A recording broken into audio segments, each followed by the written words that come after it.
talking to the incredible, the one and only Tony Terry in the building. How's it going? Is it? I'm already recording. Huh? Oh, okay, perfect. See, come on, man. This is what my body messing with style. Me, man. I'm talking to this legend, and you over here. Tony Terry. First of all, I gotta ask you, man. Your birthday just came past, man. Yeah. What did you do, my Pisces brother? Because mine was on Friday. Yours was earlier in the week last week. What did you do? Mine was on Monday. Yes, sir. What'd you do for your birthday? I was 60, and I thought we was going skydiving, right? And we pulled up at a church. I was like, what's going on? I thought they was going to get me baptized before we went skydiving. That's not a good sign. Turns out the surprise party was at church. I was like, really? Oh, wow. I've never experienced anything like it in my life, but it was the best time ever. Man, you know what? I know a lot about 300 people there. Oh, really? Okay. Yeah, I'm like, wait a minute, at church, y'all? Like, for real? Like, I'm not joking. So what did y'all do? I mean, what did the birthday party entail? Well, we didn't pop one bottle, of course. We didn't. Probably we were getting the Kuts. Yeah, but y'all knew got the one. You got the wine and the bread, though. Yeah. I mean, there is that. No, just a bunch of friends, and they showered me with love, really, and it was amazing. Really, it was probably the most memorable birthday that I've ever had, aside from the fact that it was at church. Right. Which I really don't have a beef with. I love God, and I don't care who knows that. That's but right. I was never expecting to have a birthday celebration at church. I mean, it really blew my mind. I really thought y'all must be taking me to get baptized. I've already been baptized, but I'll go for another round. I'll do a double baptism. One double dip. I'll go for a double dip. Don't be mad at that. Well, man, again, happy birthday, man, to you. I have to mention, I know people say this to you all the time. You what? How old? What? How are you looking so good? 60. Man, are you eating a certain way? What are you doing? Because I look like, you all about that health is, my wealth is from my health. You know what I mean? Yeah, I mean, I just generally try to make sure that I'm eating well and exercise. I'm in show business, so you be trying to look that part. You know what I mean? Yes, sir. Got to stay on top of that. I mean, I care about how I look, and of course, I care about how I feel. Being on the road constantly, it takes a lot out of you. So, like after the show, I ain't doing the hotel lobby and the party. I'm going to my room and lay down. I'm going to sleep. Yeah, I had a great show. I'm going to bed. Yeah. No doubt. Have you gotten to the point, and this is amazing, man, 60 incredible years, have you ever gotten to the place where, one, are you still surprised that you're still beating up this pavement like this as you get older? I am. I was just telling someone yesterday how, it amazes me that at 50 years in the business, which still blows my mind, that the fact that people are still interested in what I do, my music, just really blows me away. It's humbling. It doesn't feed my ego. It makes me thankful, grateful that I'm still in the game, because a lot of us aren't. That a lot of people that started out with me, they're struggling. Yes, sir. Struggling to still make a living. And I've been blessed that since I started professionally, I've not had to do anything else to supplement my income, or, I've been blessed to, music has literally taken care of me my entire life, and I've been able to provide for my family well, bought my mom and dad a couple of houses over the years. Yeah, I mean, just, I don't take it for granted. I'm really grateful. Did you have a date in your mind when you said, I don't think I want to do this no more? Or is the love so much still there that, I'm going till the wheels roll off? Until the wheels fall off. Yes, sir. Be rolling up in a wheelchair. I'm like, when I'm with you. You know what I mean? It's going down, Doc. You brought up this song. When you were doing some of these songs, did you think that they would have the life span that they had? Like, these songs are still songs that when people get married, One On With You is like it's a standard now. You know what I'm saying? It is. When you're recording some of these songs, though, Everlasting Love and whatnot, are you saying to yourself that that this song is probably going to be that one that's a forever song? First of all, I hated Everlasting Love. What? I liked it. And I didn't think it should have been a single. But the guy that I wrote it with kept saying the song is anointed. Just watch. Just watch it. We'll just wait and see. And I'm like, yeah, whatever. This one is a hard sell for me. But with you, on the other hand, I knew from the very first listen that it was something special. But the story behind it, though, which made it even more interesting, my friend Raymond Reeder wrote it, and he wrote it about this girl, Vivian Ross is her name. She knows the story. So, oh wow, okay. Because I'm like, yo, you can put the name out there, okay. But yeah, in my mind, Vivian was my girlfriend, because I was in high school and she was the prettiest girl in school, dancer, and I was just always really nervous and tongue tied when I when I talked to her. But he wrote it about her. Wow. Because he had a crush on her too. I was like, how you gonna be having a crush on me? Well, he wrote a song about the girl that y'all both had a crush on in high school. And neither of us knew. Wow. Neither of us knew. So I thought that was really interesting. Did she ever what was her reaction when she found out that this song was written by her? She was absolutely flattered. Absolutely flattered. And I talk to her from time to time. She's in Vegas. She's doing one of the shows out there. She does Tina Turner. She looks great. She's doing the daggone thing. But yeah, we're all still good friends, and whenever we see each other, we talk about it. It comes up pretty much every time. Talk to somebody. Yeah. Do you ever get tired of performing these classic songs? There was a time for about maybe 3 years, I didn't want to sing with you at all, because, and I knew I couldn't get away from it, but like I do theater. My career started in theater, right? Mm-hmm. So in urban theater or black theater, every play I was ever invited to be in, they would always put the song in, whether it had anything to do with the show or not. Well, they come into the show because they want to hear you sing the song. Right. So I'm like, come on, man. The song doesn't have anything to do with the play. So what? I don't get it. But, for a minute, I just tried to get away from it, because you can imagine that the song has been out 30 plus years. Oh, wow. Yeah. How many thousands of times that I must have sang that song? And let's say, you were coming to see me for the first time, and it might be one of your favorite songs. Well, you want to hear the song that you hear on the radio. Yes. You want to hear but I'm trying to entertain myself. So I don't sing it like that no more. I don't sing it like that because I'm trying to keep it interesting for me. Yeah. But I had to realize, first of all, the checks never stopped coming. So, I had to realize how important it was. I was asked to sing with you at a funeral one time. Oh, wow. I thought, that is crazy. But then the check cleared. So I thought, well, we got to sing that song at this funeral. You know what I mean? No, but really, once I understood the dynamic of the song as it related to, because it was a lady that lost her son. Oh, wow. And she had been singing the song to him while he was in her womb. It was their song. Yeah. When I understood the impact, I didn't have any problem singing it. And it's a song that comes from, because really with you, those words are corny, like corny for real. You can't try to pull up on nobody. You can't pull up on nobody talking about, yo, when I'm with you, I hear a song. You know what I mean? Okay, man, that can be true though, man. That girl be like, "I'm gonna beautiful, brother." What is the girl be like? I'm gonna take several scenes. It's sometimes beautiful, man. Basic level of beauty, man. Well, I'm gonna tell you what made it work. I think was that it was honest. Okay, it was pure. I mean, it was innocent, honest love. That's genuinely how Raymond felt when he wrote these songs. When he wrote these lyrics about Vivian. And so to me, that's what makes it work.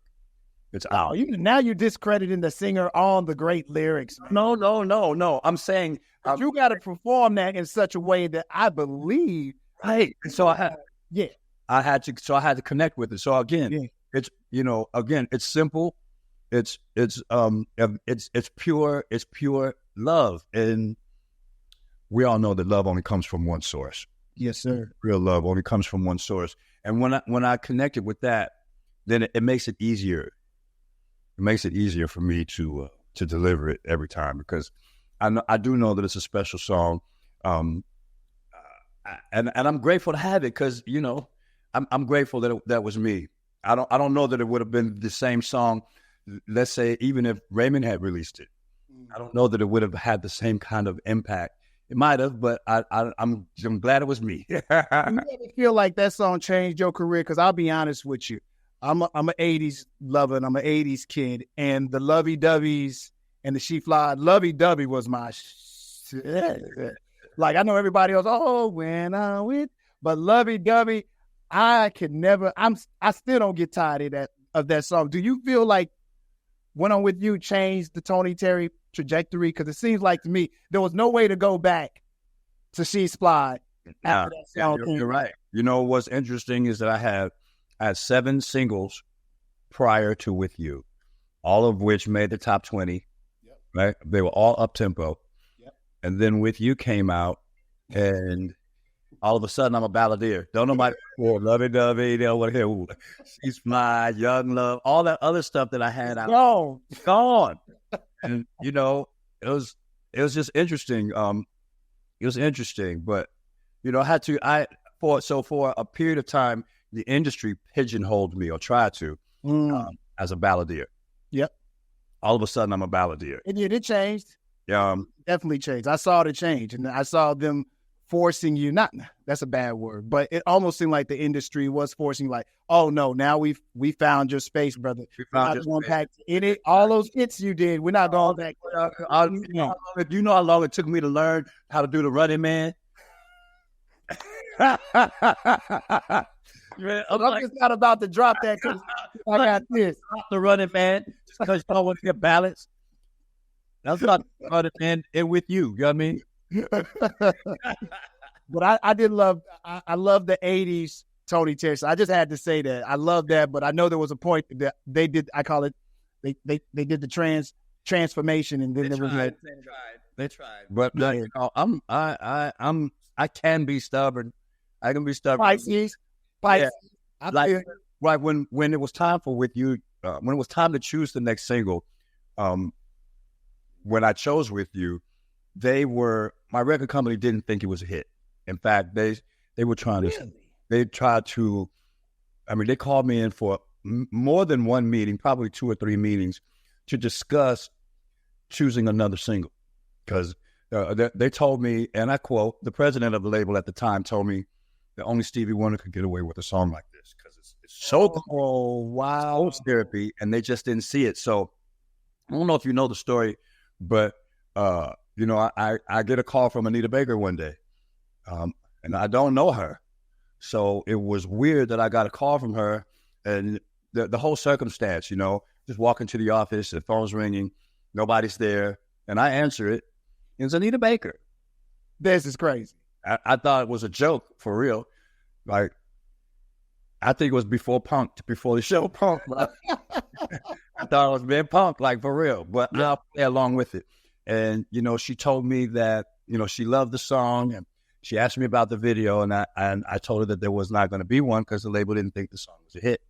Mm-hmm. And she was like, those people are crazy. They have no idea what's going on. So she said, I'm going to send you $50,000, which, again, what? This cannot be real. And she sent it. And she sent the money. She sent it certified mail. She called Blair Underwood, who I also didn't know, but I was a fan of. Wow. She called him and asked him to direct. And I went out to California, met Blair, and we shot the video for it. So if you've ever seen it, it was because, you know, I called her my guardian angel. Yes, sir. Anita Baker.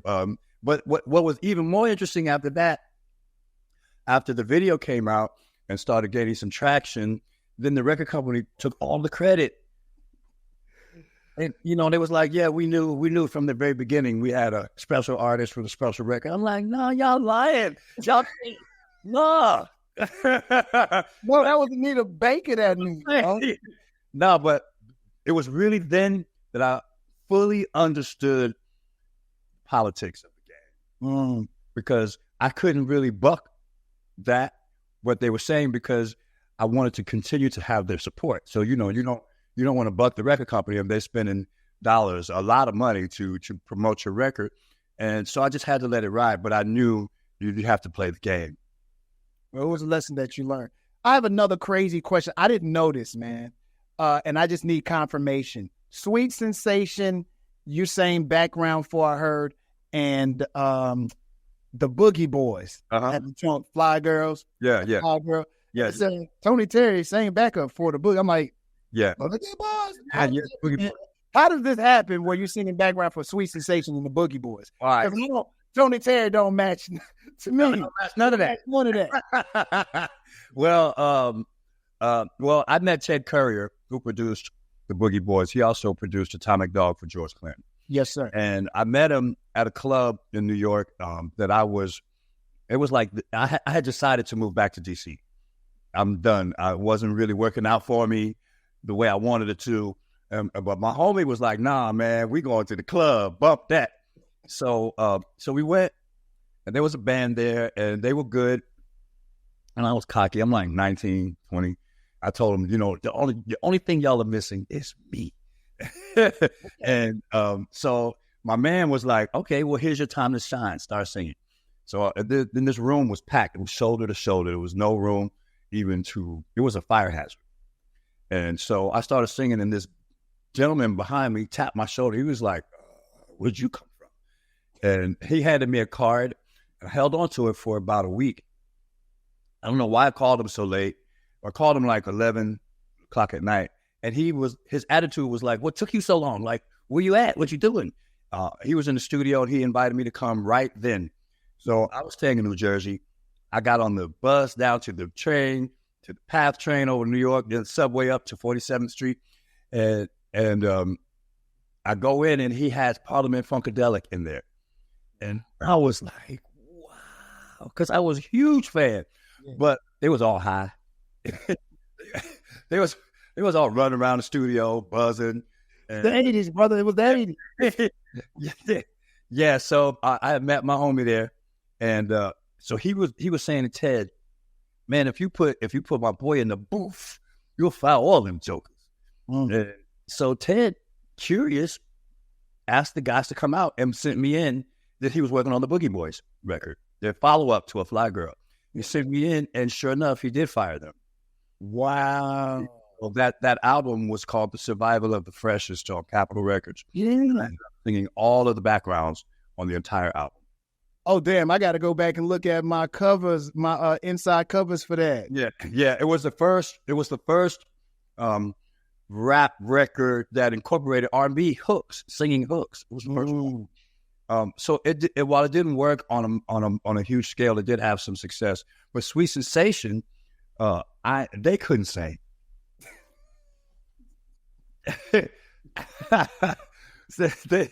they couldn't sing. So I would sing all their parts, even the lead, and I would have because it was three Latin girls. Yeah. Sing their songs, and they would go learn them, and then we'd go in the studio and record them. But I would get their melodies established, and how it was going to go down, and then we would go to work. That's crazy. I didn't believe that. I'm like, nah, that's not. Like, I don't know how the Boogie Boys figures into all this. So. Yeah. Man, thanks for sharing that with me. Now, a lot of people, they obviously they can't get past Went On With You, but over the years, some might not know of the acting background. What's been keeping Tony Terry busy? Still on the road. I appreciate your time because I know you still moving, you still shaking out there. People don't know that my career started as an actor. I was doing theater for years before I got my break, if you will. I was in Mama I Want to Sing, which was the longest running Black off-Broadway theater show in theater history. Wow. It ran for 15 years or something like that. Traveled all over the world. Well, I had auditioned for the show like 10 times, and they kept turning me down. I was like, nah, player. My little cocky. Get me up in here. I'm going to let me up in this mug. I'm going to keep coming back until. So the last time I auditioned for the show, I didn't even want to go. I was over it. Done. Now I don't want to go. My cousin was like, nah, we going. And so I went, of course, and that was the time that I got it. Wow. But I was in that show when I met Ted, and that whole thing happened. So I was very closed-mouthed. I didn't say anything to anybody. So when my record came out, it was a shock to everybody. They were like, "Why him?" Of all the people, why him? Right. You know, see, that's why it wasn't you, because he was hating. Ah. But it was a great time. It was a great time, and you know, when you're having the time of your life, like I didn't realize that those were the best times in it. You know what I mean? So looking back on it, moving around and like how my life changed from a struggling actor to, you know, traveling around the world, promoting my record. It was definitely different. I loved it. I remember the first time I heard my song on the radio. Two things happened that day. I flew on an airplane for the first time. Wow. I flew from New York to DC, and my father picked me up. We was on our way home. It was probably about maybe 5 minutes from home, and She's Fly came on. It's the first time I heard it. Man, I got so excited. I mean, I was like, "Dad, you got to pull over, bro. You got to pull over, man. I got to get out." I'm getting out on the side of the street, and I'm getting my boogie on. And I'm listening to my record. Was your dad understanding that he's listening to his son? My father, you know, I looked at him, and he was so proud. He was so proud of me, you know, and that was a moment that he and I had, you know. Yeah. But I had to get out. I couldn't take it. The car was too small to contain your boy. I dig it now. I get it, man. Yeah. I get it. And are you still doing shows now? You still performing, not as an artist, but you know, in plays and No, I'm still doing it. I'm still working. I fired my management on Thanksgiving because I won the Emmy last year, and got my doctorate in music. And you know, I just kind of felt like they wasn't on board. You know, I'm like, "Bruh, I just won an Emmy. What y'all gonna do?" You know, they were like, "That's big." And that's it. You know, they didn't take advantage of it. They didn't capitalize on it or exploit the fact that I had just won this Emmy, which is a big thing. That's a career trajectory change. The Emmy was for playing who in what? No, it was for a song that I did that we gave the proceeds to St. Jude's for children, St. Jude's Children's Hospital for cancer research. Yeah. And we did a little 30-second promo commercial for it, and that's what won the Emmy. I heard we was nominated, and I thought, that's cool. I heard we won. I was like, that's dope. But then the Emmy came to my house, and wow, it's not even close. You don't even know where it's at. Look, you're looking around. I know where it is. How was the paperweight? Right. I should have had it on deck right here. Yeah, but you have it ready. Yeah. Well, congratulations. Thank you, man. I'm gonna tell you something. My mother, who wasn't one of my biggest fans, and she would always tell me, "Baby, it's gonna happen for you. It's gonna happen for you. I just know it." But she left She left the earth before it did happen. So when I got it, my condolences, bro.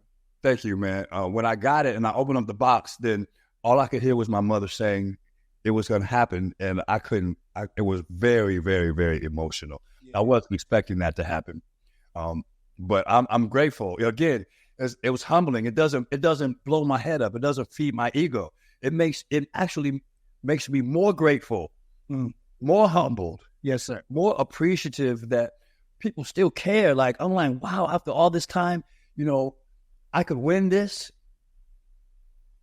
Wow. It still blows my mind. You know, I walk by and I polish it off, make sure she's still sparkling, you know. Those two, man. Yeah. You deserve that, man.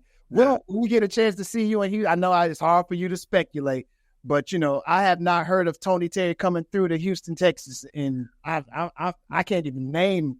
Well, you know, interestingly, when my mother transitioned, Yes, sir. I came to Houston probably 2 days later, and I played at this ballroom. I'm getting a call from Dubai. I played at this ballroom that was like 2,500. Come on, You might want to check that out. That might be a huge bag. I know who that is. I had a homie who got kicked out of the country because he was a genius. He was making too much money. They kicked him out. He went to Dubai. That's another story for another interview. That's an interview. But I went to Houston, and losing my mother was still very, very, very fresh. And I told the audience, if I walk out the stage, I'm just going to have a moment. I'll be back. I told them what happened, and that was. I have never seen such an outpouring of love. So I finished the show, and I tried to finish with you. I was at close the show with you, and I started becoming emotional. And one of my backup singers stepped in and finished the song, and I just stood there and I just wept. I just let it happen.